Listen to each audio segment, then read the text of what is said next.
can all hear me. My name is Christopher Scipio. I am the Senior Gender-Based Analysis Plus Advisor, Department of National Defense, and Director at Large for the Institute of Public Administration of Canada's NCR chapter, one based here in Ottawa. On behalf of the organization, I'd like to welcome all of you to today's event. We're very excited to have this event on leadership in action, paths to eliminating anti-Black racism. I would like to first begin by acknowledging that IPAC-NCR's primary operations are situated in Ottawa, which is the traditional and unceded territory of the Algonquin and Anishinaabe people. As we are meeting in virtual environments, I would also like to acknowledge that from coast to coast to coast, we are all on ancestral and some places unceded territory of First Nations, Inuit, and Métis people. Indigenous people have been stewards and protectors of this land from time immemorial. As a settler, I know that I am fortunate to be here. As a Black person who's committed to fighting against systemic racism, I know that my fight against anti-Black racism must also include fighting against anti-Indigenous racism. So I am committed to doing my part and to working towards decolonization, as well as true reconciliation. As I said, IPAC-NCR is really proud to be holding this event today. We are in Black History Month, but I think as we all know, the fight against anti-Black racism is a fight that should be happening every hour, every day, all the time, not just in February.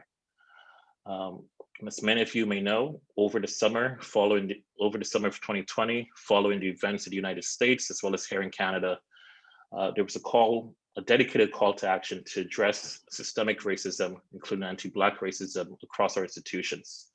Many commitments have been made. People are trying different ways of approaching this work. Today, we're very fortunate to have several leaders from the public service, both at the federal level as well as the municipal level, to share with us the work that they're doing to address anti-Black racism, and also to ensure that services are delivered to Canadians properly, effectively, and everyone is included. Over to you, Ursula. Merci, Chris. Bonjour à tous et toutes. Je m'appelle Ursula Gobel. Je suis vice-présidente au Conseil de recherche en sciences humaines pour les engagements des intervenants et je suis la vice-présidente du Conseil d'administration de la section de la région de la capitale nationale de l'IAPC. Nous sommes honorés d'avoir parmi nous aujourd'hui nos conférenciers et panélistes invités et je vous remercie tous de vous joindre à nous pour cette importante discussion. Nous vous invitons chacun à s'exprimer dans la langue officielle de son choix.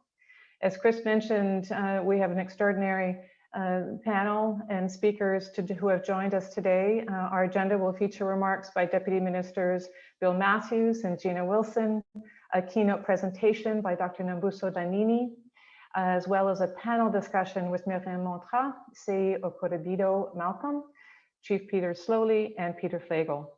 And we wish you all so much for joining us today for this very, very important discussion. Vous rencontrerez également quelques autres membres du conseil d'administration de l'IAPC. Merci à tous ceux qui ont soumis des questions à l'avance par le biais du sondage. Nous espérons pouvoir répondre au plus grand nombre possible de questions parmi les plus votées. So, in time permitting, we may also address additional questions that you can share via the chat function following our speakers' remarks. We do welcome live tweeting during IPAC's events, and we encourage you to add the hashtag at hashtag IPAC 2021 IAPC, and I believe a colleague will be posting that in the chat function. So now to start us off, it is my sincere pleasure to share opening remarks by Bill Matthews, Deputy Minister of Public Services and Procurement and Deputy Receiver General for Canada and the DM Ally for the UN Decade for People of African Descent.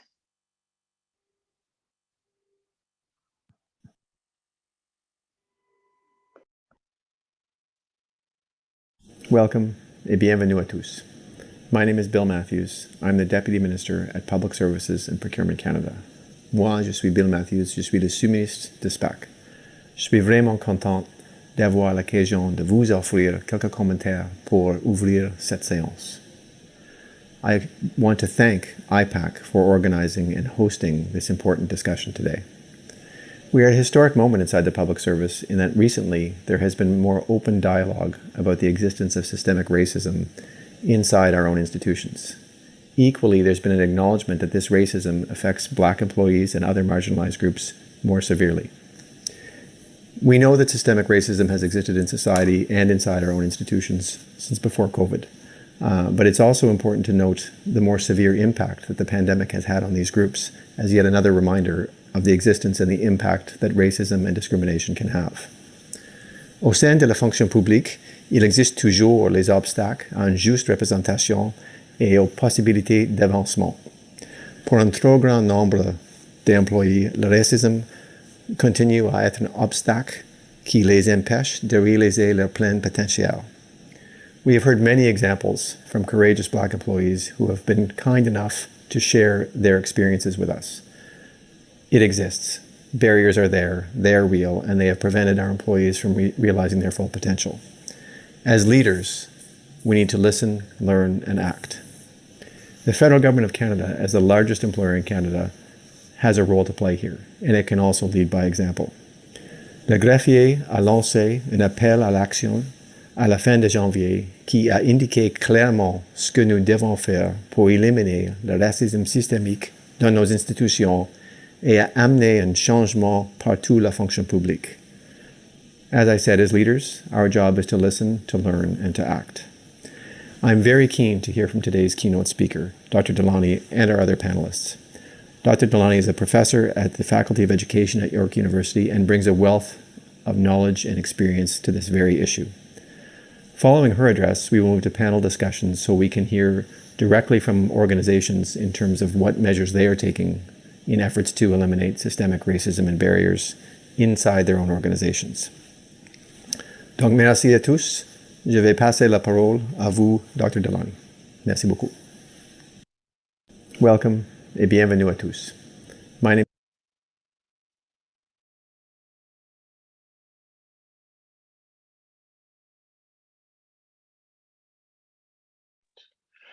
All right, thank you to Deputy Minister Matthews for this opening remarks. As he mentioned, we are very pleased to have our keynote speaker, Dr. Nembusa Delmini. Dr. Delmini is the Associate Professor at the Faculty of Education at York University in Toronto, Ontario. She is also the Chair of the Faculty of Education's Committee on Anti-Black Racism. Professor Delmini's work includes research on youth culture, identity, and civic engagement. She's also done work on youth negotiations, as well as the production of diasporic identities. In addition to that, she's also done work on gender-based projects, specifically how ethnic minorities, women's health, and socioeconomic livelihoods are experienced. As many of you probably know, we often hear about the pipeline of talent and the importance of youth leadership and how that may transcend later when we become future leaders. But how we define leadership and how we look at leadership varies across communities. And I think it's very important today that we will hear from Dr. Delmini as she talks to us about leadership and what that means for the work we're doing in the public service and elsewhere to address anti-Black racism. So Dr. Delmini, over to you.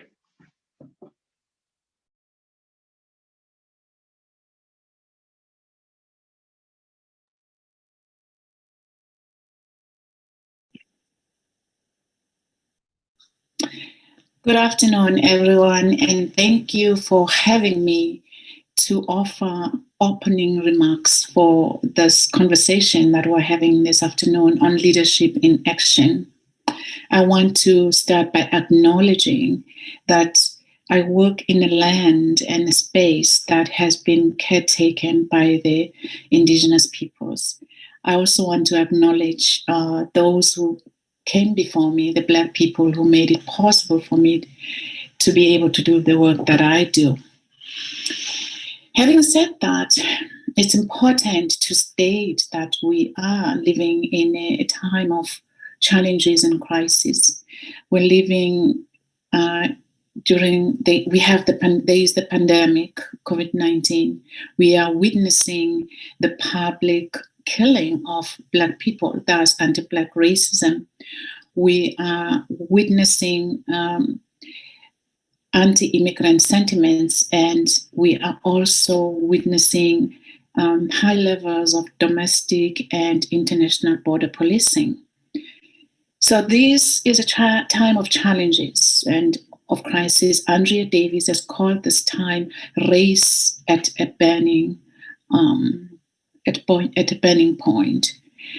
So while we're in a time of crisis, I also want to say that for me, this is a time of hope and opportunity. This is the opportunity for us to actually put part of what has been spoken about over and over again into action. It is also time to come together to look at what works and what doesn't work. And we're already doing that through this conversation. I framed my opening remarks today in the form of questions. And though I am going to try to answer these questions as I go along, I will not have the opportunity to answer all of these questions in this short 10 minutes that I have. So part of what I do as a scholar and a teacher and a professor is to actually do research and investigations in the ways in which young people participate in the spaces in which they live, also called civic engagement.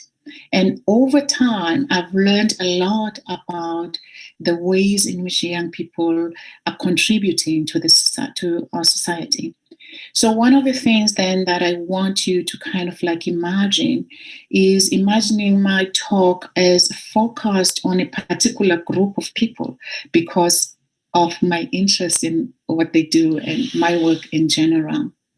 So one of the questions around that I've asked myself about what do we mean by leadership in action is whether or not we understand what young people consider leadership to be. And if we understand and know that, where does that knowledge come from, right? In the work that I've done, I found out really that young people consider leadership to be something that differs from what we generally take leadership to be.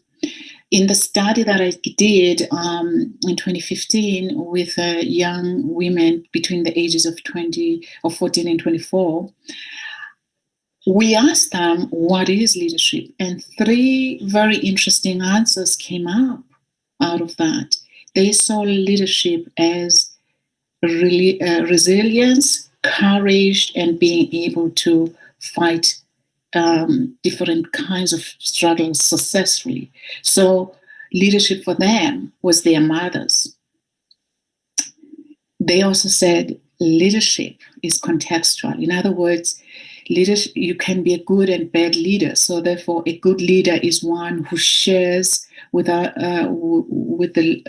people in the community. It's one who humbles him or herself. A bad leader can be one who actually facilitates others to conduct bad things. So that was also an interesting way of young people defining leadership. And the third way that leadership was defined by young people is they told us that leadership is about authority and governance. And with this notion of leadership as governance and authority, all of those young people who gave us that answer associated leadership with their fathers. So if we know that there are multiple ways that young people define leadership, we need to be asking ourselves then, how do they learn these different ways of becoming leaders? And would they themselves want to participate in these definitions that they gave us? So if we have these 3 kind of, and I'm just using 3 here as a number because there were other definitions that we got, but I'm only using these ones. If there is a young person who wants to have to be a leader because and conquer struggles, what are the pathways to that kind of leading? Can we actually carve a way to support and build the capacity of this young person to become a leader who is about pursuing and fighting struggles, who is about working with others to actually just deal with the community's problems and struggles in a very communal way. What are the pathways towards leadership? Do we have that? My second question, I know this is not the second question, I'm sure it's the third question by now, is how can schools be sites that cultivate conditions for young people to engage in transformative leadership as they define leadership? And here again, I'm looking at schools in Ontario. We do know that in Ontario, schools facilitate young people to engage in volunteer work. They are required to finish 40 hours of volunteer work before graduating high school. What we do not know, however, is how the 40 hours that young people do during high school translate in the future.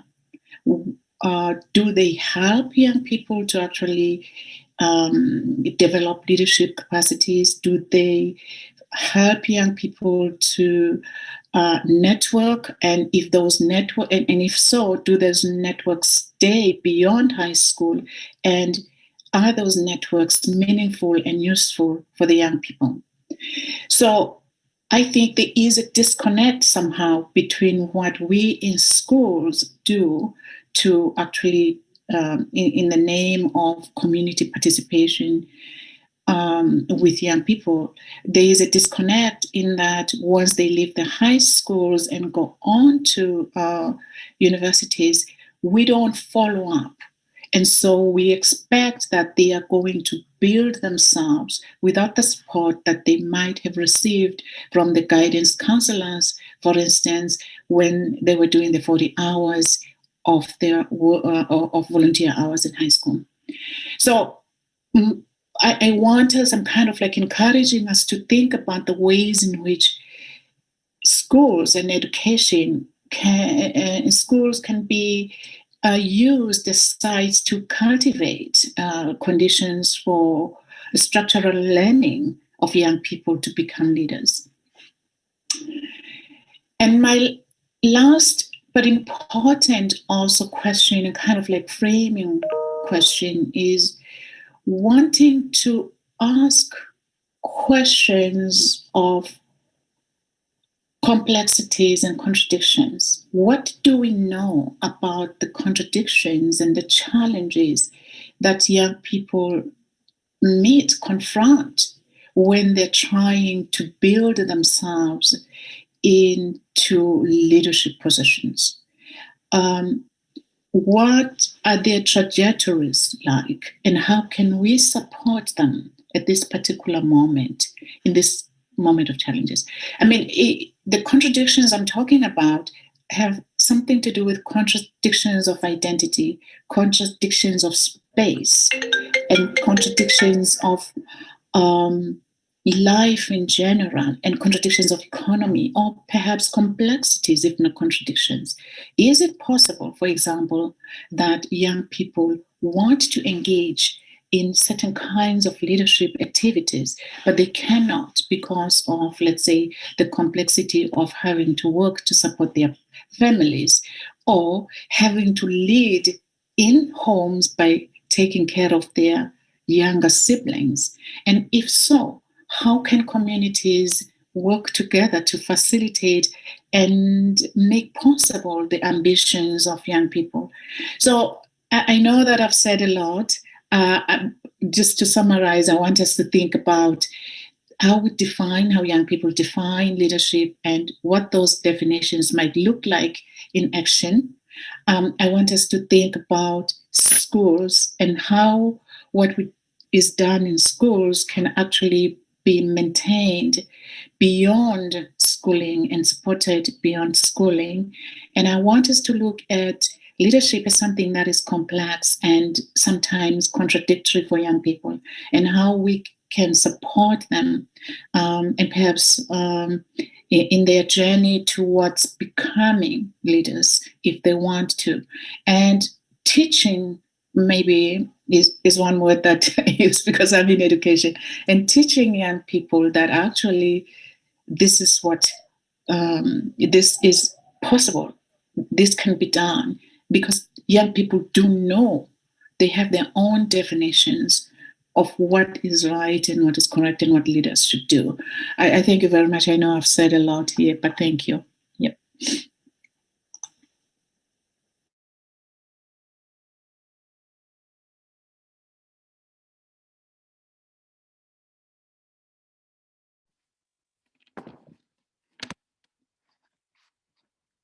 Thank you, Dr. Salamini, for your powerful and thoughtful presentation.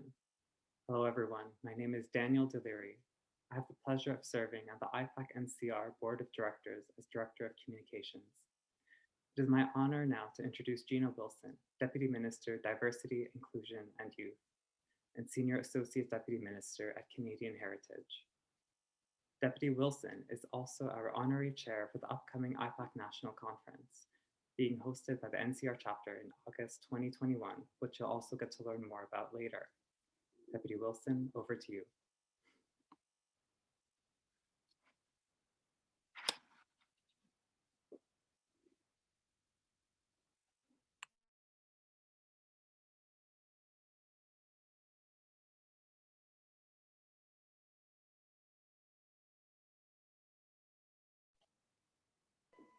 Sorry, Gina, Deputy, just unmute. Sorry. There we go. Perfect. Thank you. Hear me now? Okay, great. Chimikwich, thank you. And thank you, Chris, for the very, very beautiful land honoring. It was very touching. As an Algonquin, I just want to say Pijashig and welcome to all of you to Algonquin territory. I was going to be able to join later today, but as it turned out, I can only join you now for the first hour. So I'm here just to thank Dr. Lamini and to say a very few brief words and to say happy Black History Month as well. And thank you for having me for this time. These are indeed challenging times. La racisme systémique est certainement une réalité dans notre pays.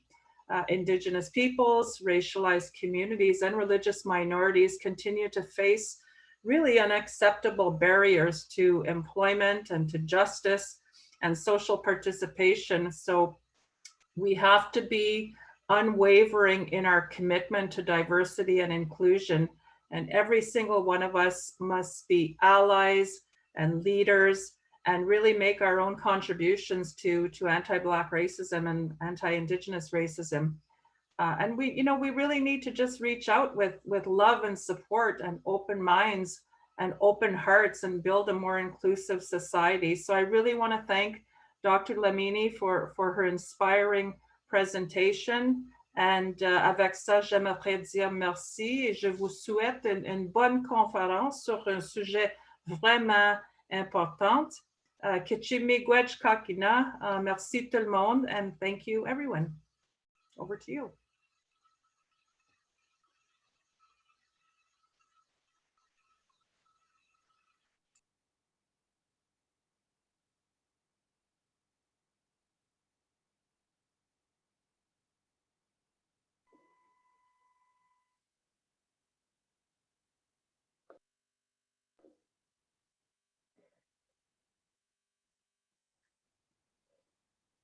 Thank you, Deputy. We're just going to put the spotlight on a few folks as Danny is preparing to just introduce the next segment.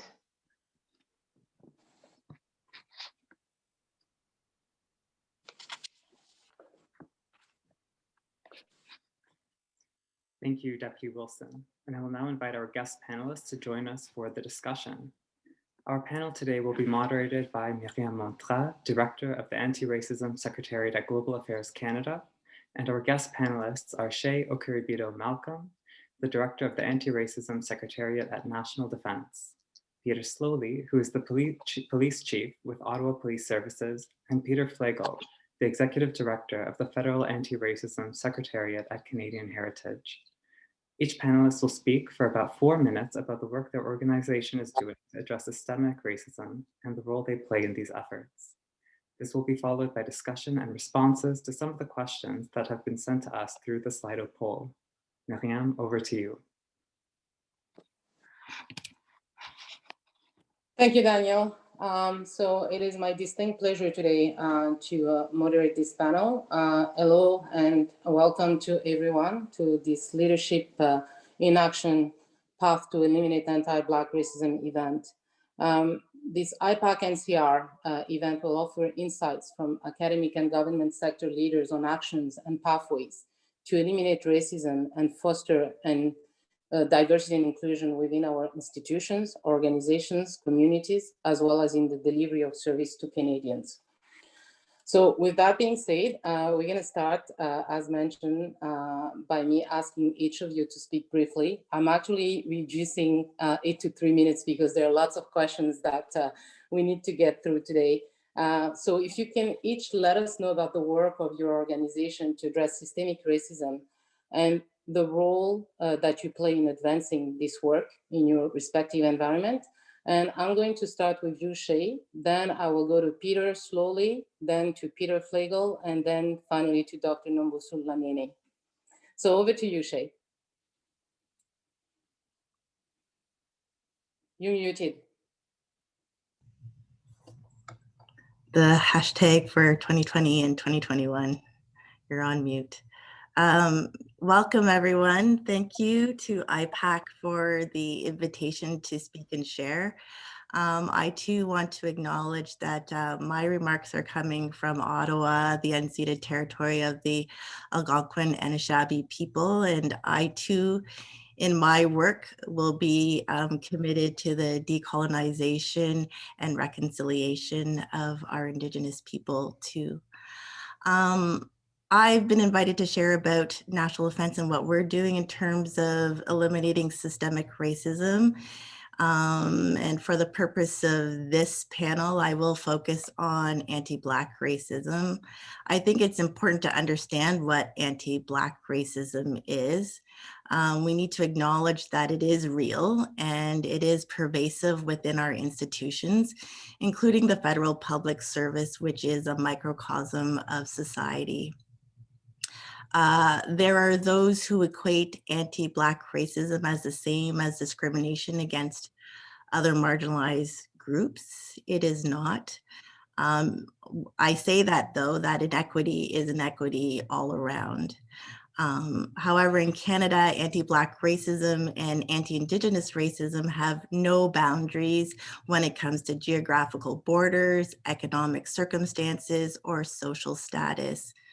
In Canada, every single socioeconomic indicator, such as mean income, wage gap between white and Black Canadians, representation in the penal system, poverty, unemployment, health outcomes, police brutality, representation in management, et cetera, place Black and Indigenous people at the bottom of Canadian society.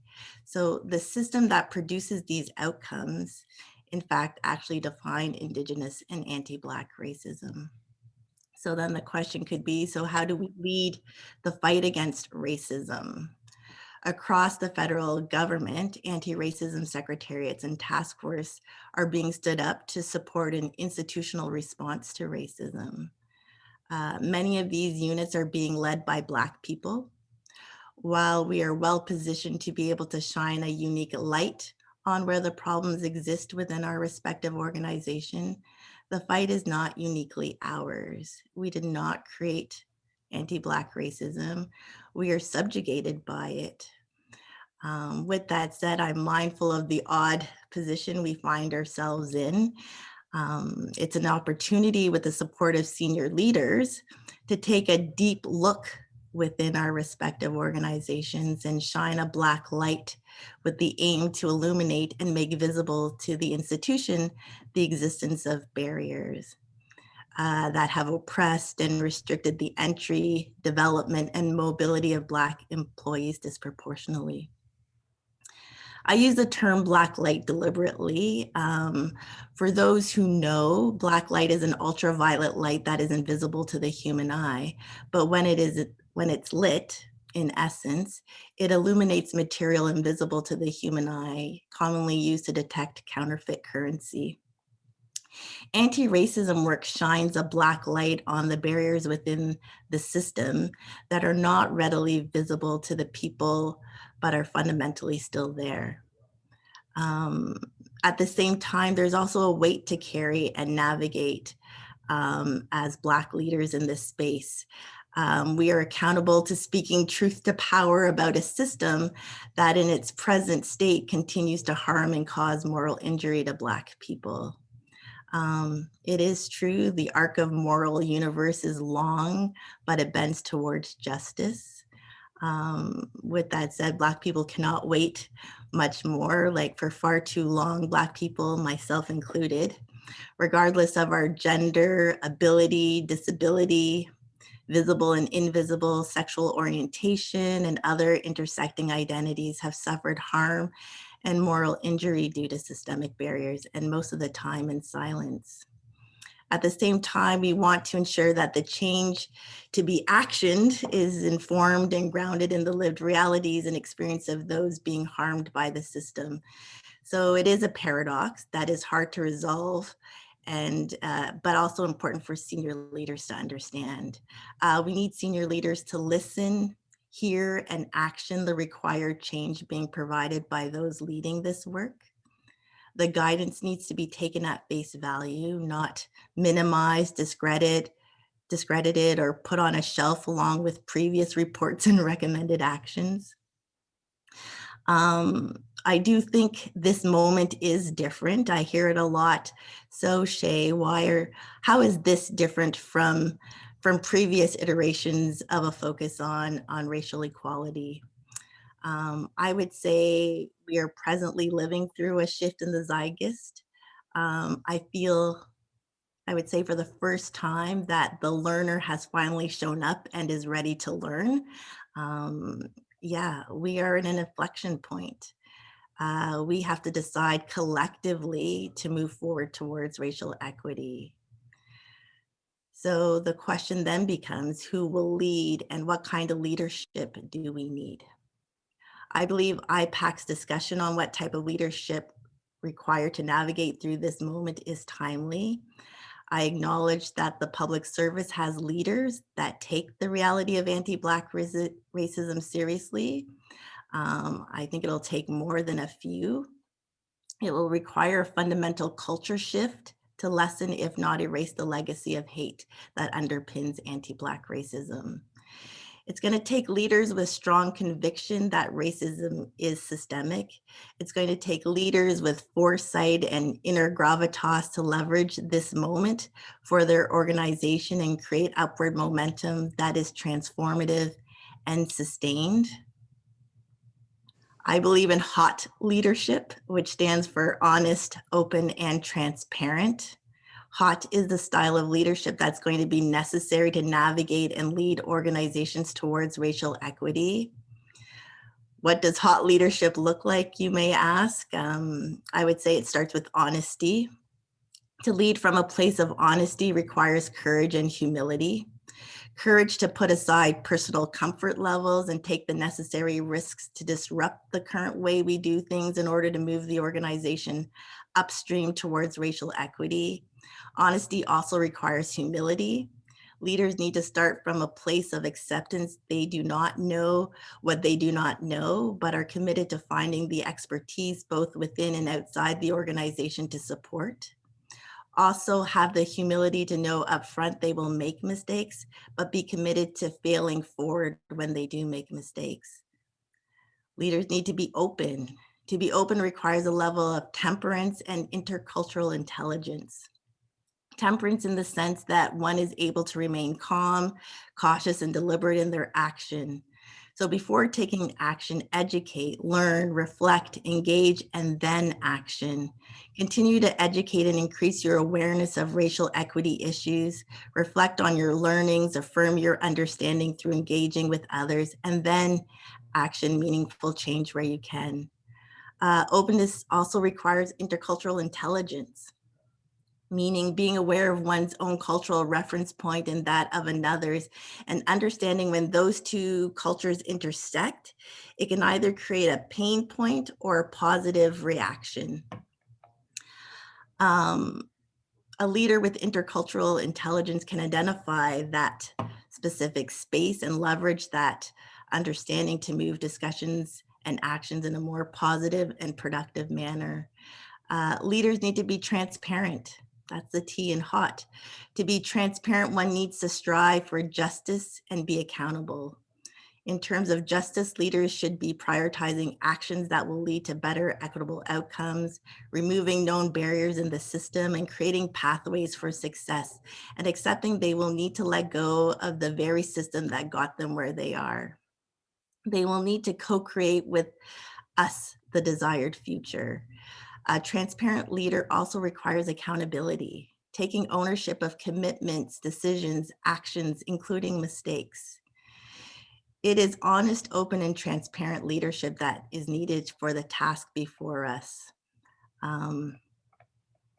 Yeah, maybe just to close, I would say the principle of universal design states that when you're able to design to users at the margin, you increase your chances of producing something that works for most people, regardless of their age, size, ability, or disability, or any other identity factor that may pose a barrier under like non-universal design.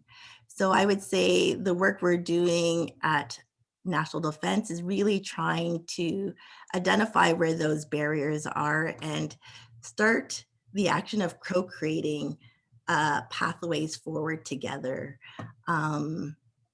We're looking where we can incorporate universal design as we revamp the system for all.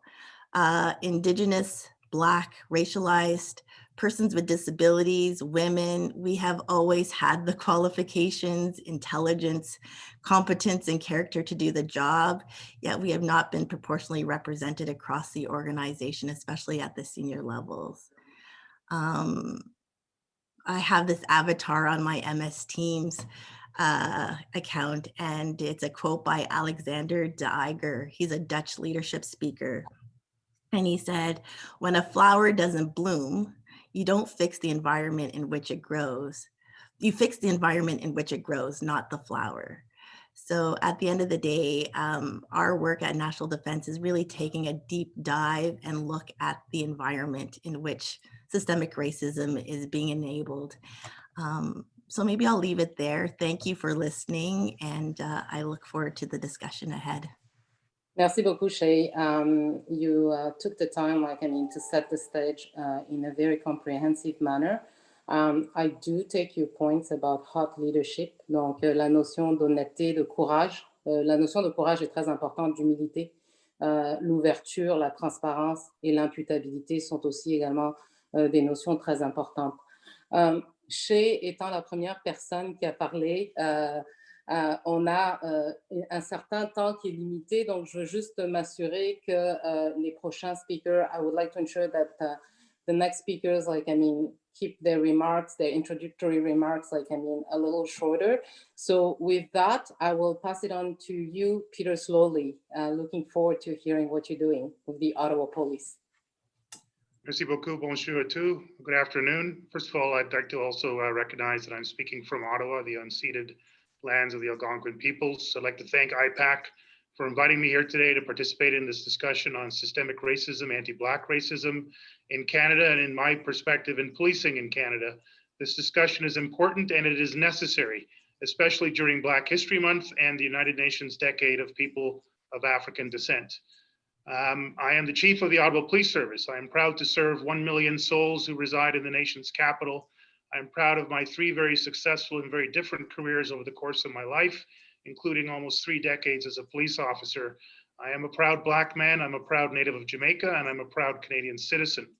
I will start by unequivocally stating that Canada is the best country in the world, that Canadian policing is the best in the world, and that Canadian police officers are among the finest people in the world. I will also unequivocally state that individual and systemic racism exists in Canadian policing, in all Canadian institutions, and in Canadian society as a whole. These statements are not mutually exclusive. The ongoing negative impact of systemic racism is eroding the public's trust and confidence in policing, which is essential to keeping our communities safe. Not addressing systemic racism is not only failing our communities, it also puts our own police service members at risk. Systemic racism is a well-established concept rooted in our colonial past, embedded in our legislation, enabled in our institutional practices, and sustained in our organizational cultures. A common misconception about racism is that it involves a few bad apples who engage in racist thoughts and behaviors. This is not true, because imperfectly good people like me and like you can commit acts of omission that allow individual racists to survive and even thrive in our organizations. Imperfectly good people like me and like you can also consciously and unconsciously enable systems to create and perpetuate policies and practices that work to the advantage of some groups and the disadvantages of others. Systemic racism exists within all Canadian institutions. Further, these institutions are interdependent, interactive, and compounding on each other. For example, individual and systemic racism in education, healthcare, social services, and housing will directly contribute to the underpinning elements of crime. Criminal activity will eventually draw in the police and the justice system to this cascading set of institutional failures, which has been described as Canada's school to jail pipeline. To dismantle systemic racism, along with all other forms of discrimination in policing, we need to make positive investments in police culture, operations, and the broader institutional ecosystem that the police operate in. Changing police culture is not something that can happen overnight. There is a fierce urgency around this, but the reality is this is decades, if not centuries, in the making. However, there are some specific steps that police leaders like myself can and should do today to build a healthier police culture. For example, the Ottawa Police Service has done a close examination of our recruiting, hiring, retention, and promotion processes to increase the quality of our recruits and the diversity of those recruits, and to accelerate the diversification and the quality of our leadership pipeline throughout the organization. A greater critical mass of diverse sworn and civilian personnel at every level of the police service has shown to diminish some of the more pernicious aspects of police culture. Human rights experts have helped to identify the following 3 areas that police services can and should do to build a healthier culture and to eliminate systemic racism. First of all, collecting and analyzing disaggregated race-based data to help inform the assessment and the addressing of systemic racism. Second, developing and implementing an equity, diversity, and inclusion action plan designed to prioritize the biggest risks and to leverage the biggest opportunities for institutional change. Third, engaging external subject matter experts, community members, and particularly those who experience racism the most to co-create these solutions.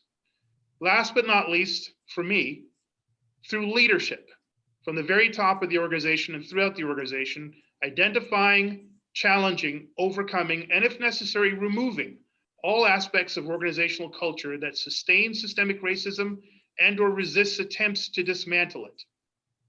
The Ontario Human Rights Code and the Comprehensive Police Service Act of Ontario establish the responsibilities for police services to address systemic racism. I believe there's a positive obligation that goes beyond that, not just to address the legislative requirements, but to go more beyond legal compliance. We must demonstrate our own personal and professional commitment to promoting and protecting human rights and charter rights. We must take the initiative to lead the redevelopment of all of our systems such that they accelerate the advancements we've made to bring greater levels of diversity, equity, inclusion into policing. I believe that every day and in every way going forward, we must relentlessly focus on 3 things: improving public trust, to ensure our thinking, actions, and systems improve public trust and our members' trust in policing. To focus on a duty of care, to demonstrate for the community and to one another that we truly care for each other. And to advance the community development, to work in partnership with other institutions and organizations to co-produce improved community safety and well-being. We need to ensure that our approach to policing avoids exposing people, community members, and our own police service members to additional risks through our policies, systems, and/or our actions. We must seek the lowest possible police intervention and the most optimal social interventions to achieve the best outcomes for the community and the police services. Of course, all of these efforts must be achieved using the principles and best practices around equity, diversity, and inclusion. I want to conclude, and I know I'm a little bit over time here for the 4 minutes, but I'm proud of the progress that has been made in my chosen profession of policing. I'm proud of the members of this organization for their contributions. I'm proud of all members of Canada's police services, the justice sector, and the human services agencies who have contributed to advancing our social fabric, our democracy, and our nation. Much has been accomplished, but much more needs to be done. As a father, as an immigrant, as a Black man, and as a police chief, and as a Canadian citizen, I'm personally and professionally committed to fixing these issues. Thankfully, I'm not alone in this work. I'm surrounded by a critical mass of leaders in the Ottawa Police Service and across this great country, leaders on this call here today, leaders who know that it is not the time for resisting change. It is not the time for incremental change. It is a time to make real change. Indigenous, Black, and racialized communities need this. Women and newcomers need this. Frontline police officers and police chiefs need this. We all need this, and we need it now. Thank you. Thank you, Peter Swoley. Je pense que je reprends le point que vous avez fait, que le Canada est le meilleur pays au monde et a la meilleure police au monde, et qu'il est important de résoudre les problèmes de racisme systémique, que des investissements positifs dans la culture de la police et les opérations sont importantes, telles que le recrutement, la rétention, mais aussi la notion de données désagrégées, les plans d'équité, de diversité et d'inclusion, et la notion, des notions très importantes telles que la confiance du public, l'importance de prendre soin des autres comme étant un devoir et le développement communautaire. Je vais passer maintenant à Peter Flegel. I know this is like such an important topic. We all have so many things we can do. We could be speaking here all day long. I'm trying to keep us like on. So Peter, if you can like your remarks like to not more than 4 minutes, that would be great. Over to you, Peter. Bonjour, bonjour à tous. Je m'appelle Peter Flegel, je suis directeur exécutif du secrétariat fédéral de lutte contre le racisme au sein du ministère de patrimoine canadien. Je voudrais tout d'abord remercier et féliciter les organisateurs de cet événement d'avoir eu le mérite de convoquer cette discussion très importante. Et d'ailleurs, je voudrais saluer mes co-panélistes pour le travail extraordinaire qu'ils mènent pour lutter contre le racisme systémique. Moi, je suis vraiment ravi d'être parmi vous aujourd'hui. Je vais faire une présentation un peu sur le mandat du secrétariat fédéral. I, of course, would like to start by acknowledging that the land in which I work and live is the traditional territory of the Algonquin-Anishinaabe people, and it is our duty to recognize the presence of the First Peoples as an act of reconciliation with them for the crimes that occurred in the Indian residential schools, as well as centuries of colonization and slavery, which saw both Indigenous peoples and people of African descent enslaved, yes, enslaved on Canadian land. That historic relationship between, well, essentially that connects people of African descent with Indigenous peoples is, of course, taking on new life across the country as organizations and groups on the ground build new relationships of solidarity to counter mounting anti-Indigenous and anti-Black racism. So the work of the Federal Secretariat is really grounded, among other things, in the final report of the National Inquiry into Missing and Murdered Indigenous Women and Girls, in particular the calls to justice, and also the calls to action of the Truth and Reconciliation Commission, and also given, as many have mentioned, the International Decade for People of African Descent, its program of activities, given Canada has officially recognized the International Decade as of 2018. Myself, I live at the intersection of race, gender, and sexual orientation, being also a member of the LGBTQ community, and born the great-great-great-grandson of freedom fighters who had the courage and audacity to defeat the most powerful armies of Europe, so the French, the British, and the Spanish, and establishing the world's first Black republic and Latin America's first republic, which is known as IAPC. So that definitely informs my personal work and the work that I do moving forward. So as we saw throughout the summer of 2020, tens of thousands of Canadians protested across Canada, calling on our country to accelerate its actions to decolonize and dismantle systemic racism as part of the global Black Lives Matter movement. Moreover, Canadian public opinion, in contrast to what we had seen just a year ago, previously, I should say, showed overwhelming awareness, sometimes topping 70% of Canadians, that racism is deeply embedded in our public life and in our public institutions, and that there's an expectation, as mentioned, that the federal government do more to counter systemic racism.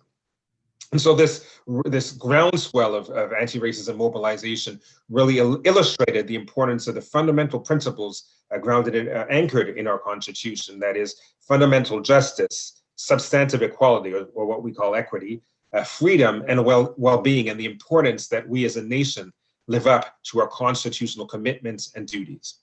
So significantly, it was in 2019 that the government of Canada made a conscious decision to take the proverbial bull by the horns and launch a national strategy against racism. It's entitled Building a Foundation for Change, Canada's Anti-Racism Strategy. It was really established after consulting with racialized communities, religious minorities, and Indigenous peoples across the country between 2018 and 2019. And so based on their recommendations, the $45 million strategy was designed as a first step, laying a foundation for longer-term federal action against racism and discrimination in Canada by focusing on three guiding principles. That is, demonstrating national leadership, empowering communities, and building awareness and changing attitudes. So it's really under the first pillar that the federal secretariat is grounded. And it's really prioritizing, leading, and coordinating a whole of government effort or approach to combating systemic racism. So that includes showing leadership by helping departments and federal institutions identify gaps in systemic barriers and policies, program, legislation, and even international agreements, and identifying opportunities for new responsive initiatives. Donc, le secrétariat s'est engagé à faire progresser les droits de la personne en donnant une voix aux personnes directement visées par le racisme et à œuvrer à démanteler des systèmes, le système de racisme systémique au Canada. Et cela implique notamment la mise en place d'un guichet unique de ressources et d'outils antiracistes. Ce travail consiste également à aider les ministères fédéraux à identifier les obstacles systémiques, les lacunes dans les initiatives et mettre en place de nouveaux efforts adaptés à suivre l'impact sur les meilleurs résultats sur les communautés. Le racisme systémique et le racisme systémique anti-noir est une réalité vécue par bien trop de Canadiens. Et donc, les obstacles qu'ils représentent sont inacceptables en matière d'emploi, d'accès à la justice, participation citoyenne, d'accès à la santé, et on peut continuer.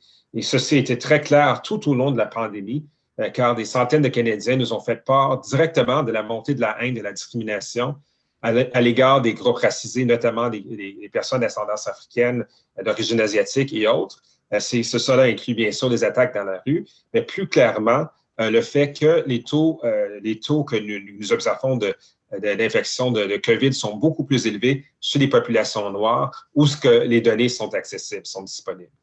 So what have we done as a federal secretariat as a first step? Because if I were to use a few words to describe what we are, I would say we are a center of expertise that acts as a hub, a convener, and a catalyst for everything anti-racism at the federal level, with a particular emphasis on the external looking. So not so much diversity and inclusion, anti-racism within the workplace, but more looking at what federal initiatives, policies, programs, services, and legislation are impacting Canadian society at large.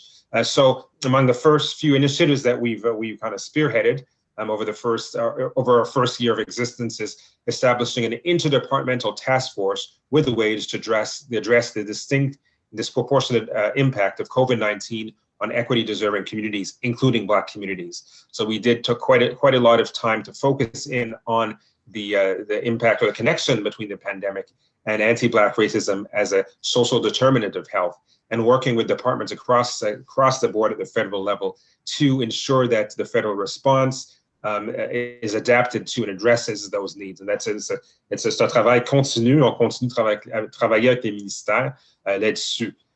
Also, honoring the International Decade spirit that's embedded in the International Decade for People of African Descent, we, with the ESDC, established an interdepartmental working group on the UN International Decade for People of African Descent that really focuses on ensuring that government actions apply a Black-centric lens to the policy-making process in advancing the objectives of the decade.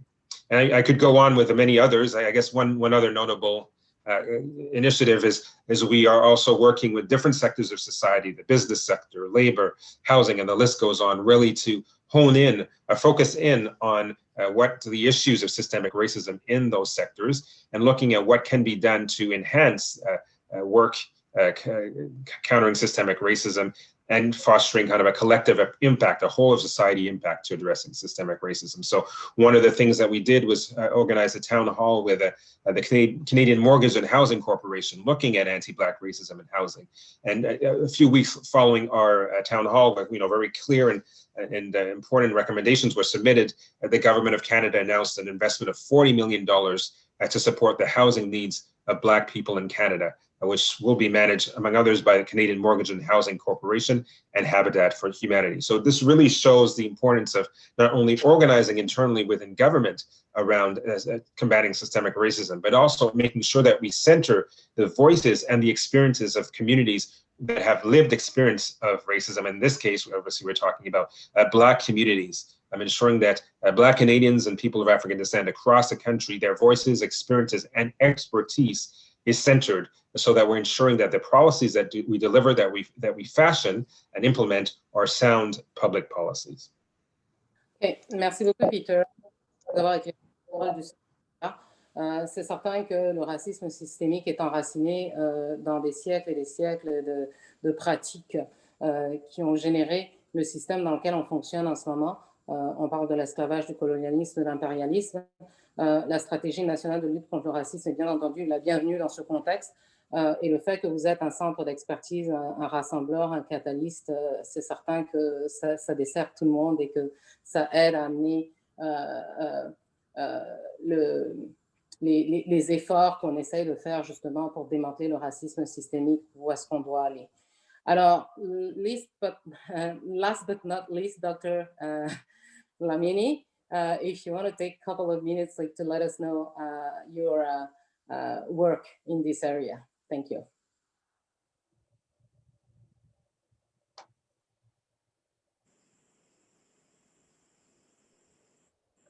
Can you hear me now? Yes, go ahead. Can you hear me? Yes, we can. Yes. Go ahead. All right. It's interesting. Thank you so much for having me and for this conversation. I find it pretty interesting. I just want to start by acknowledging that the work that we're doing now, as my colleagues will say, is work that's been going on for a very long time. One of my Indigenous colleagues asked us a question, is it by coincidence that Indigenous people survived genocide, Black people survived slavery, and so on? And it was an interesting question because, yes, anti-Black racism, anti-Indigenous sentiments, and all that, they've been going on for a very long time. But at the same time, there have been struggles that have been won, and we actually, what we're doing now is building on what has been started for us by our ancestors, by our predecessors, and who actually might have walked a harder path than what we're doing, or the path is harder now than it was before. It was for them than it was for us. So what are we doing at York University? I have to say that that's a very good question, because we are an institution of learning. We are about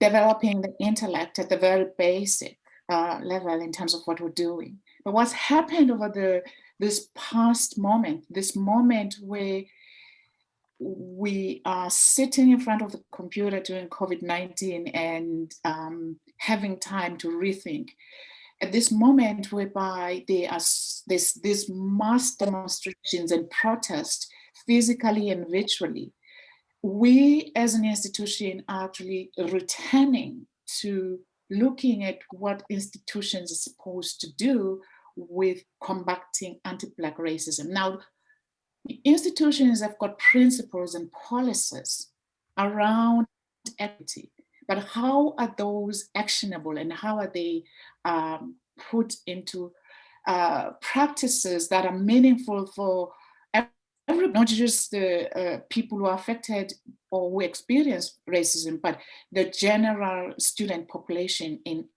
my case. So actionable items that have come out of the Faculty of Education, for example, I think someone did mention that I'm the chair of the Anti-Black Racism Committee in the Faculty of Education. And we have been struggling about returning to things that we've done in the past and forgotten about them, or perhaps they dissolved for some reasons. And so we are returning to issues of equity and programs that are about equity and access. For example, so now we've recommended to the dean and to the provost to have people who are specifically designated and given the responsibility to look at issues of access and equity. But this has been going on for some time. So one of the structural problems that we face, I think, and we have to actually acknowledge, is the failure to sustain and maintain things over a period of time. So we are always beginning again as though these things are new. The other thing that we've done in the faculty and the university at large is to actually, there's been a number of appointments that acknowledge the need to have leadership that is designated and responsible for actually addressing issues of anti-Black racism. So we have certain special advisors to the president. For example, I just mentioned 3, and then I'll stop and we can begin a discussion. We have, for example, the President's Advisory Council on Equity, Diversity and Inclusion. And this is led by Vice Provost Scott Mick, who has brought on kind of like the leader in the special advisor. We have in the faculty professional development activities for faculty. Across the university, we have advisors, special advisors that have been appointed by different faculties, La Sonde, FAS, and so on and so forth. So work is going on, but we have to think about how this work is work that's drawing from our histories, but is also work that needs to be sustained and maintained over a period of time. Okay, I'll stop here because I do want to have a discussion. Absolutely. Thank you, Dr. Lamini. And I think you're right. Like, we should not forget about, like, on ne devrait pas oublier les gains qu'on a fait et le fait qu'on a eu aussi des personnes qui nous ont précédés. Nos ancêtres ont fait beaucoup de travail pour nous amener où est-ce qu'on est aujourd'hui, mais qu'on doit continuer à garder en tête qu'il y a encore énormément de choses à faire et que nous devons avoir des actions concrètes et tangibles si on veut faire une vraie différence dans la société. Donc, with that being said, I'm going to delve into the questions and I'm going to be very strict. I'm going to ask you like to really keep it short if you want to get like some of like the other questions as well. So the first question is going to be for you, Dr. Lamini, and you, Peter Slowly. The question is about this past year, many organizations took a commitment to advance diversity and inclusion. These organizations have started establishing new programs and policies to support recruitment and retention of Black, Indigenous, other racialized groups. Although there has been many changes in the past year, some employees still feel excluded because of their race. What do organizations need to do in order to ensure that Black employees feel included and empowered within their organizations? Are there new policies that organizations should consider in terms of implementing? So I'm going to give you 2 minutes each, and I'm going to start with you, Peter, slowly. Okay, we're on the stopwatch. Well, you know, for us, One of the biggest challenges in policing is the promotion and acceleration through the ranks. In my early days was usually a particularly outstanding individual with a relatively lucky set of circumstances. And what we'd have is a deputy commissioner, for instance, in a provincial police service that would rise all the way to the top levels, but there would be huge gaps in behind that person. And when they stepped off the stage for whatever reason, the next highest ranking Black person would be somewhere in the middle to the lower half of the organization. Policing has had a struggle in not reducing it down to these sort of tokenized elevations of individuals who by themselves could not create, and never mind sustain change. I think we're actually starting more in the entry level. How do we get more people into the organization? So for instance, in Ottawa, while we've had a pretty good success record over the years of recruiting members of Indigenous, Black, and other minority communities, this year we completely scrubbed the process down. We identified very clear systemic barriers. One of them was actually the cost of an application, which is several $100s. And for some people that is not a barrier, but for a lot of people that is a major barrier. We found that by removing systemic issues, barriers, we actually had a 400% increase in our overall applications. And we have reached previously unreached levels of actual hiring. So for instance, we had 60% women and visible minority members in our recruit classes this year, whereas before we only had on average 20 to 25%. This is done in 1 year of changes. Now we're now taking that same approach to our promotion systems, to our transfer systems, to our tenure systems.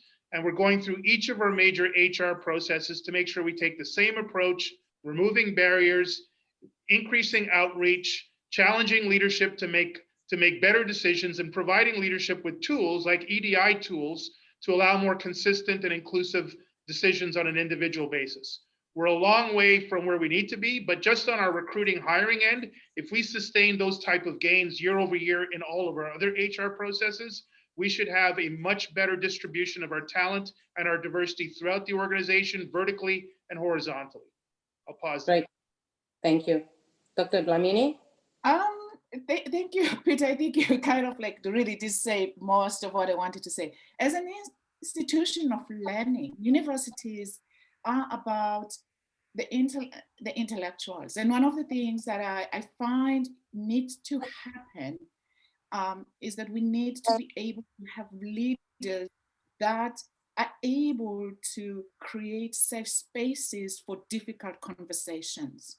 So in our learning, in the classrooms, in the work that we do as professors, in working with staff, and difficult conversations are about anti-Black racism and other forms of being marginalized can actually help with sustainability, with keeping those who are already recruited, let us say, in the police force or into the classrooms to learn, or into schools to teach, or into the profession of making money.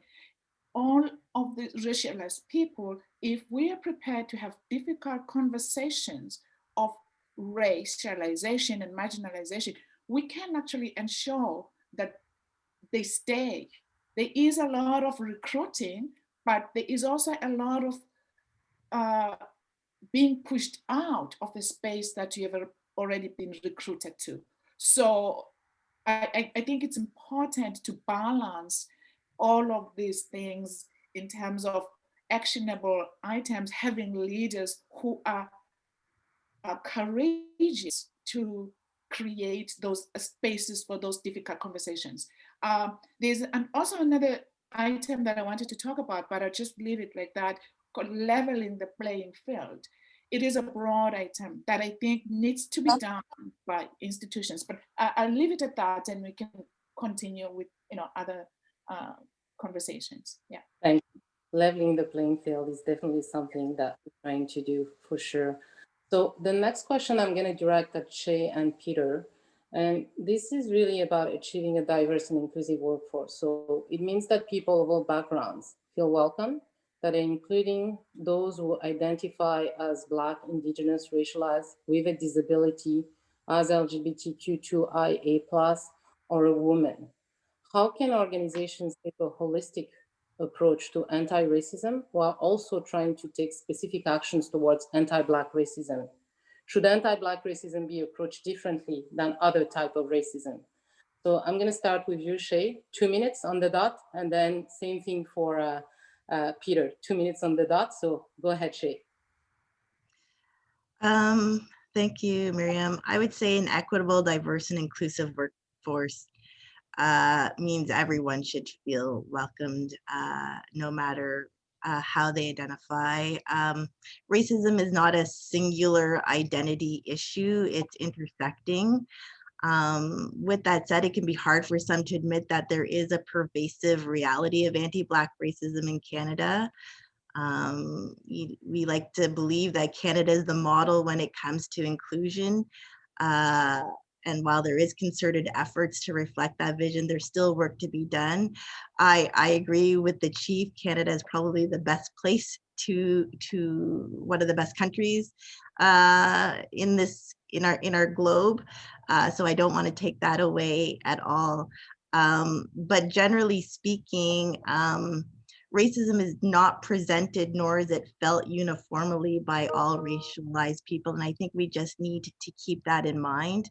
The UN Decade of Peoples of African Descent uniquely identifies Black people as suffering disproportionately more from structural racial discrimination than their racialized counterparts, underscoring the need that as an international community, we need to come together and commit to protecting the human rights of Black people.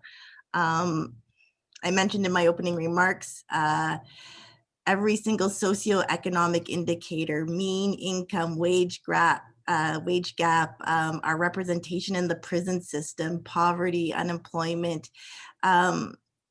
In all of these situations, Black and Indigenous people tend to fare poorly compared to their other marginalized and racialized counterparts. And the outcomes of COVID are no different. Communities are with greater proportion of Black residents are disproportionately impacted with higher infection and death rates. So when we do talk about why a focus on anti-Black racism, it's because it really is an issue. With that said, the work I'm doing at National Defense will be looking at all forms of racism and discrimination. We have committed to placing a focus on anti-Black and anti-Indigenous racism, and I think this is in suit with the PM's call to his ministers and the clerk's commitment and call to action to his deputies. So I think we are, all this to say is that anti-Black racism is an issue and we do need to pay attention to it. With that said, racism is racism at the end of the day, and we need to address it. Peter Flegel, I'm gonna let you answer that as well. Can you do it in French? Est-ce que tu peux le faire en français? Merci. Bon, d'accord. Donc, voilà. En fait, je dirais une des façons de poursuivre une approche intégrée de lutte contre le racisme, c'est vraiment de suivre le data, donc suivre les données, parce que les données sont probantes, ils démontrent à quel point différentes communautés qui sont racisées ou autochtones ou minorités religieuses sont affligées par le racisme. Et donc, ces données également démontrent la façon que chaque communauté peut être ou peuple peut être affecté par le racisme d'une différente façon. Donc, d'où l'importance également de concevoir une approche intégrée, mais qui reconnaît justement la spécificité de différentes formes de racisme, dont le racisme anti-noir. Un exemple, certains exemples ont été soulevés dans les données, mais un autre exemple serait le niveau de le taux d'homicide qui a été révélé par Statistique Canada, qui démontre comparativement à tous les groupes de les peuples, les communautés racisées, les communautés noires sont les plus victimes d'homicides à travers le pays. Donc, ces données sont très claires, donc ça qui nécessite une approche particulière pour vraiment soutenir les communautés noires dans leur effort pour lutter dans cette réalité-là. Donc ça, c'est juste simplement un exemple parmi tant d'autres dans lesquels que les données sont très importantes pour diriger un peu, si vous me permettez, une stratégie intégrée. Mais l'autre aspect, c'est vraiment de pouvoir mettre de la chair, si vous me permettez, sur les données, pour que les données ne soient pas simplement un numéro, mais qui représentent véritablement le vécu de personnes dans la société. Donc, d'où l'importance de consulter, d'engager, d'assurer que les communautés noires, dans ce cas-ci, sont partie prenante dans l'élaboration de politiques, de programmes, de services, même de projets de loi, pour encore là assurer que nous avons comme gouvernement, nous faisons les bons choix qui sont vraiment basés sur les données, donc les données empiriques, et les réalités qui sont vécues et partagées par des communautés noires un peu à l'échelle du pays. So, essentially, follow the data and engage in a meaningful and transparent way. Merci, Peter. So I'm going to turn you, Peter, slowly, and Shay. I'm going to bring you in that part of the conversation as well. Both of you as members of security and safety organizations, such as the Department of National Defense and the Ottawa Police, have you experienced any additional barriers to anti-Black racism within your organizations? Have you had to take unique or different approaches to tackling anti-Black racism within your organization? And if yes, how? I'm going to start with you, Peter, slowly. Wish you let me go second sometimes, but no, actually it's better to be after Shay because her insights and examples are amazing. Maybe this is the Shay hot leadership piece. So I'll try to channel my inner hot leader here for a second. Great. There were certain things I could bring as an outsider to this organization. I came from the Toronto Police Service and obviously came from a different region. And so as an outsider, insider, you have perspective and you have a bit of a honeymoon period and you have a bit of a change agenda that you have to take full advantage of. And I have to tell you, I could have done without 2020, but I don't think I could have done the changes without 2020, without those combination of crises, from a global pandemic, health pandemic, to a racial pandemic. Without those crises, I don't think public institutions, particularly large military and paramilitary institutions like our Canadian Forces and municipal, provincial, and federal police services, they don't change proactively. Usually they change substantially around crisis, and the leader has to be able to take full advantage of that crisis, not to hurt, but to help and to heal. And so part of what I was able to do and will continue to do is coming out of the crucible of 2020 into 2021, people now have to confront a very new and a very different reality. I agree 100% with Shay. This is very different from the 10 other periods in my life, my working life, where the issue of race and systemic racism became front page news, but then went away in a week or a month or a year. This one is not going away. This one is very different.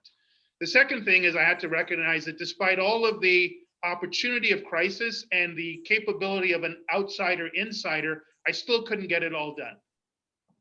I referenced bringing in outsiders to help me. We actually had a community consultation group with very capable leaders from Indigenous communities, from within our Black and Brown communities, who had been working with us to shape our service delivery model. But eventually I started to realize that they had the ability to coach and mentor my command team in a way that I wasn't able to do. They were able to bring their voice and their lived experience to help to break through some of the mental barriers and emotional barriers of my team that I wasn't able to do despite my best efforts.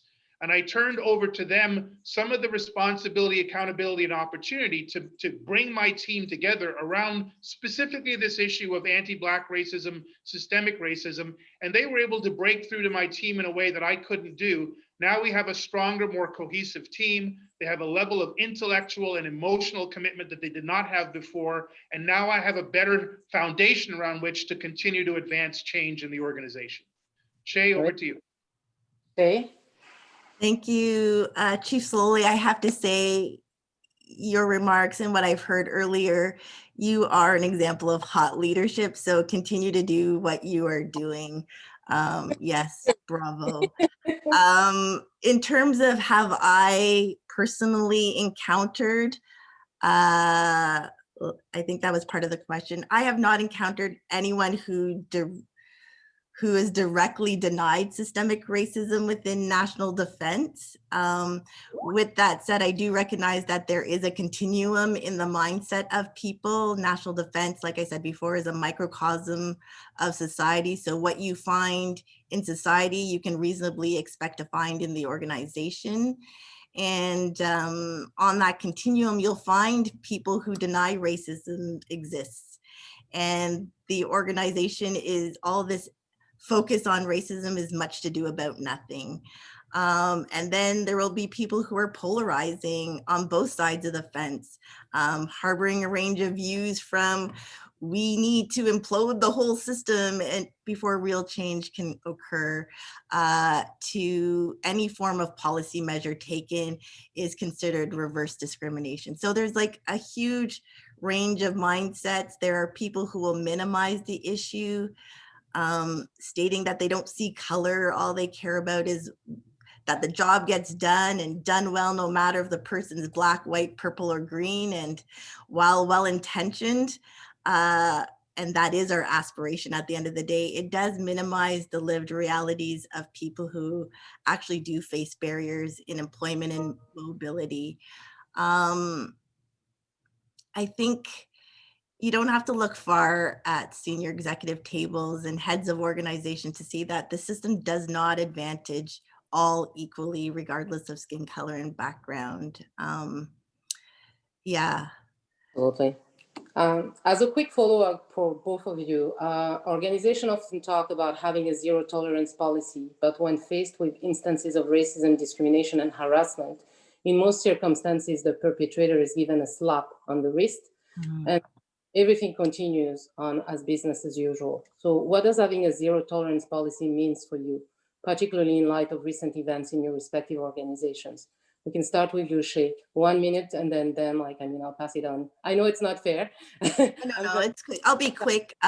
Recently, National Defense just passed its hateful conduct policy, which I think is a step in the right direction, really defining what hateful conduct is, and that there will be no tolerance for it, and providing the training required to leaders, investigators, and recruiters so that they are able to identify and to address the issue like straight on.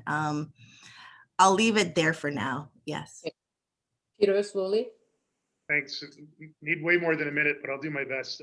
Zero tolerance. I always get very nervous about that because tolerance is actually at the basis of choice, and knowledge and wisdom informs choice. So I get nervous when we say zero tolerance for anything. So what I would say is it's zero tolerance for inaction. By you must act. You cannot omit, and you certainly cannot commit the act of racism, but you cannot omit acting on it in some way. Where I think we get confused around zero tolerance is if it's zero tolerance, then we must drop the heaviest possible hammer on the individual or individuals that are committing the act. They must be expulsed from the organization or become pariahs in the organization. And particularly in unionized organizations, which we all work in, that is not a simple thing to do, and often it's not the right thing to do. So somewhere in zero tolerance, there must be a commitment to action individually and systemically. There must be a commitment to a restorative action. So that could be the full range of education, engagement, healing circles, listening circles. And in the most egregious cases, yes, there must be a commitment to removing that individual or individuals from the organization. But simply saying zero tolerance, you're going to be fired unceremoniously, I don't think works in the real world of unionized environments, nor does it allow us to bring a human being back into the fold and allow them to grow and grow within the culture. I'm so glad I asked that question. Thank you for the brilliant answer. And it makes so much sense, the way you're describing it. I'm gonna go back to you, Dr. Dlamini and Peter. Acknowledging the heavy burden placed on Black employees during this time, how can organizations ensure that they are not demanding too much of their Black employees? What can white allies and co-conspirators do to ensure that Black employees have a space in the design and implementation of policies and strategies within their organization, while also not putting the burden solely on those Black employees? Dr. Dlamini? That's a very tricky one, thank you. It's one that's been ongoing for a very long time also in terms of who is a leader. And if this work on anti-Black racism is about Blackness and identity, how can those identities be actually not be burdened, further burdened by having to explain themselves all the time? So this is where, for me, it becomes important again to say, what is leadership? And what kinds of leaders are we looking for in order to be able to work meaningfully in institutions? Most of the times, Black and brown folks spend a lot of time explaining themselves. And I think we need to shift the focus per se from carrying the burden of educating others and learning to actually focus on becoming and amplifying our representation, and amplifying, in the case of learning, amplifying and prioritizing, for example, Black scholarship and supporting students and families. So yes, there is that tendency to always say, okay, we have an anti-Black racism committee, who's going to be the lead, right? And then it ends up being the Black or brown person. Expectedly, and not, it's something that's really to be expected, but at the same time, what kinds of supports are available for those people to be able to do the work that we need to be able to do, right? So at the university, for example, I do have a great committee that we're working with to be able to address and redress this, but at the same time, it's very, very important to look at leadership as a part of representation, but at the same time, leadership as support and as capacity building and information dissemination. So leadership is not just to actually make people follow you, but is to actually support them, develop them, give them the tools they need in order to develop, and so on and so forth. I don't really know if I'm answering the question, but that's what I think. The answer goes back to leadership to me in terms of how we see leadership. Yep. That's great. Peter, what's your take on that? So first, I'd like to acknowledge that as we're recognizing that this work has been done for many years, and we're really standing on the shoulders of giants, historic giants, if I might say.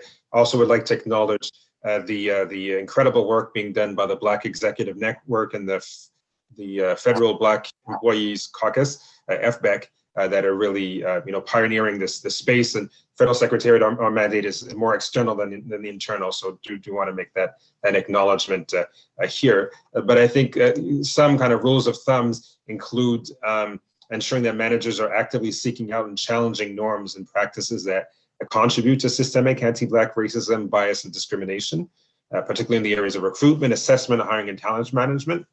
Establishing clear goals tied to becoming an anti-racist workplace, and attaching ownership and success metrics to track team performance in the journey over time, and also empowering team members to speak out against racist workplace practices and adapting kind of a zero tolerance policy, as you had alluded to earlier on. So the onus to tackling and addressing systemic anti-Black racism does not lie solely on the shoulders, if not at all on the shoulders of Black public servants, but it's really a collective impact, a collective shared responsibility to eradicate anti-Black racism and other forms of racism and intersecting racism, including the ways in which anti-Black racism intersects with homophobia, misogyny, transphobia, and the list goes on. So it's really taking ownership and leadership at the highest level, so that Black employees understand that they're working in an environment that is zero tolerance for anti-Black racism,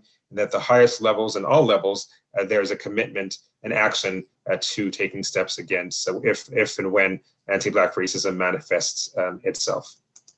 This is great. Thank you, Peter. So unfortunately, this is all the time we have today. It has been a very fruitful conversation. I feel that we could be here all afternoon. So I want to thank you today, Peter Slowly, Peter Flegel, and Dr. Lamini for your insights on what active leadership looks like in addressing systemic racism, anti-Black racism, and working with strong allies to shape our institutions, organizations, communities, and the public service toward a better society, country, and world. So let's all continue to demonstrate true leadership in all of our actions, because together we are stronger. And as Bill Matthews said at the beginning, as leaders, we need to listen, to learn, and to act. We have a collective responsibility to end systemic racism. So I hope you were inspired to take your actions to the next level, and that the extraordinary momentum we are seeing will lead to meaningful culture change and a more equitable and inclusive society for all, where no one is left behind and everyone can strive to reach their full potential. Arundhati Roy said, "There's really no such things as the voiceless. There are only the deliberately silenced and the preferably unheard." Let's not be the deliberately silenced or the preferably unheard, and let's do our part as leaders. And with that, I will pass the floor back to Ursula. My goodness, thank you so much, Miriam, Shay, Peter, Nambuso, Peter, for an extraordinary discussion. And we've had tremendous feedback as well from many of our participants. I really, Miriam, you summed it up so well. I think we took very similar notes in terms of the powerful messages that were shared with us today. But clearly, the importance of all of our efforts as leaders, but also in supporting leaders and inspiring leaders to foster a collective, meaningful action to eliminating anti-racism and then notably anti-Black racism. So with that, I'll turn it over for final remarks to say closing remarks to Taryn Wasson, our chair. Un grand merci. Thank you so much. Thank you, Ursula, and I totally agree. Fantastic event. I think Shay and the whole panel has inspired us to all become hot leaders if we're not already. It's a great points raised by each of the speakers today. Alors juste quelques mots de remerciement. Merci à tout le monde. Merci à tout le monde d'assister aujourd'hui. Notre événement aujourd'hui était complet. It was sold out.